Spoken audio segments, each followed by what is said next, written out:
السلام علیکم پیارے دوستوں، آپ سب کو خوش آمدید۔ میمونہ حبشہ کے بادشاہ کی بیٹی تھیں۔ فتح خیبر کے بعد آقا کریم نے میمونہ کو اپنی بیٹی سیدہ فاطمہ کی خدمت میں پیش کر دیا۔ جناب میمونہ سیدہ فاطمہ کی خدمت کو اپنے لیے باعث فخر سمجھتی تھیں۔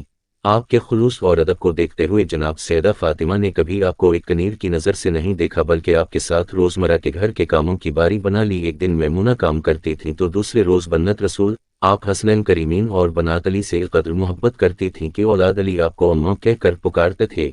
جب حسنین کریمین بیمار پڑے تو مولا علی اور سیدہ فاطمہ نے منت مانی کہ ہمارے بیٹے صحت یاب ہو جائیں تو ہم 3 دن روزے رکھیں گے۔ تب جناب میمونہ نے بھی ان پاکیزہ ہستیوں کے ساتھ حسن و حسین کی صحت یابی کے بعد 3 روزے رکھے اور ہر روز افطاری کے وقت سائل کو کھانا دے دیتے اور خود پانی سے افطاری کر لیتے۔ اس واقعہ کا قرآن کریم میں بھی ذکر ہے۔ جناب میمونہ کو کیما گری کا شوق تھا، اسی لیے پاک رسول نے آپ کا نام فضا رکھ دیا۔ فضا کا مطلب چاندی ہے۔ آقا کریم نے جناب فضا کو ان کو عزت دینے کے لیے فضا نام رکھا۔ دنیا آج تک آپ کو فضا کے نام سے ہی جانتی ہے۔ ایک بار جناب فضا نے تانبے سے سونا تیار کیا اور مولا علی کو پیش کیا۔ مولا علی نے فرمایا فضا اگر آپ اس طریقے سے سونا بناتے تو زیادہ خالص سونا بنتا۔ فضا حیران ہو گئیں اور کہا یا امیر المومنین، کیا آپ کو بھی سونا بنانا آتا ہے؟ مولا نے امام حسین کی طرف اشارہ کر کے فرمایا فضا یہ کام تو ہمارا بچہ بھی کر سکتا ہے، ہم چاہیں تو حکم خدا سے زمین کو سونے میں بدل ڈالیں، مگر ہم اس لیے خلق نہیں کیے گئے۔ صحبت جناب فاطمہ کا یہ اثر تھا کہ جناب فضا قرآن کریم کو اتنا یاد کر چکی تھیں کہ 20 سال آپ نے ہر بات کا جواب قرآنی آیات سے دیا۔ دن کو روزہ رکھتیں اور رات بھر مسئلہ عبادت پر رہا کرتی تھیں۔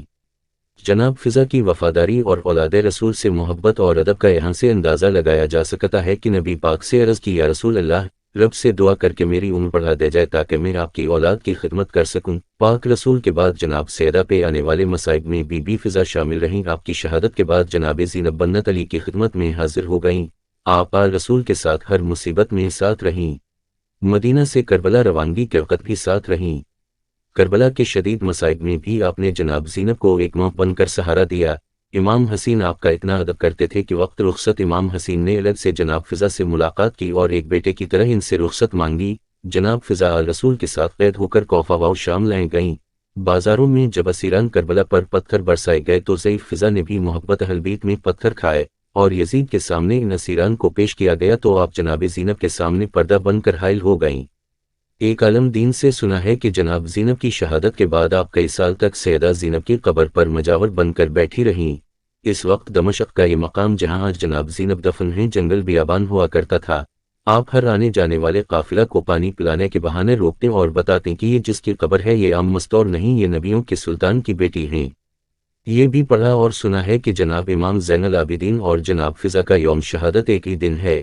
امام زین العابدین کا جب آخری وقت تھا تب آپ نے اپنے بیٹے امام باقر کو حکم دیا کہ اجاز امامت سے شام جاؤ اور ہماری دادی فضا کا آخری وقت ہے، جا کر سہارا دو اور جب وفات پا جائیں تو خود جنازہ پڑھاؤ۔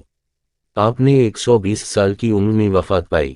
آپ دمشق کے قبرستان باب الصغیر میں صحابی رسین و علام حضرت بلال اور جناب عبداللہ بن جعفر طیار اور محمد ابن ابی بکر کے قبور کے ساتھ کچھ فاصلہ پر دفن ہیں۔ تا قیامت جب تک اولاد علی کا ذکر ہوتا رہے گا تب تک جناب فضا کی وفاداری یاد کی جاتی رہے گی۔ اور کریمی دیکھی نبی پاک کی بیٹیوں کی کہ اپنی کنیز کو نہ صرف اپنی ماں بنایا بلکہ فضا سلام اللہ علیہا کر دیا۔ کروڑوں درود و سلام ہوں وفا کی ملکہ جناب فضا کی ذات اقدس پر۔ Don't forget to subscribe.